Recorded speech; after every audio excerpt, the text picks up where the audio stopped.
खरा हिरो तो असतो जो लोकांना पायावर उभं करतो. मित्रांनो, हे कदाचित तुम्हाला माहिती नसेल आणि कदाचित नसणारच, पण सामाजिक बांधिलकीचा पद असा आगळा वेगळा वाढदिवस साजरा केला जातो. नमस्कार मित्रांनो, मी तुमचा लाडका विघ्न्या स्वागत करतो माझ्या आजच्या ब्लॉग मध्ये.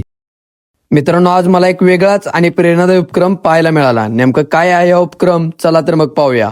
सामाजिक कार्य ही केवळ बोलण्याची गोष्ट नसून ती कृतीतून जगायची असते आणि हेच आपल्या कार्यातून सातत्याने सिद्ध करणारी, समाजसेवेसाठी सदैव तत्पर असलेले व्यक्तिमत्व म्हणजेच श्री सुरेश शंकर नाईक, सर्वांचे लाडके बापू. हे आपला वाढदिवस केवळ केक कापून साजरा न करता समाज उपयोगी उपक्रम राबवत अनेकांच्या चेहऱ्यावर आनंद फुलवण्याचा हा त्यांचा प्रयत्न खरोखरच प्रेरणादायी आहे. अशा व्यक्तिमत्वाला माझ्याकडून व आपल्याकडून सुद्धा वाढदिवसाच्या मनपूर्वक शुभेच्छा. मग मित्रांनो, तुम्हाला हा उपक्रम आवडला असेल तर व्हिडिओला लाईक करा आणि कमेंटमध्ये बापूंना वाढदिवसाच्या शुभेच्छा द्या आणि अशाच प्रेरणादायी कथा पाहण्यासाठी आपल्या विघ्न्याला फॉलो करून घ्या.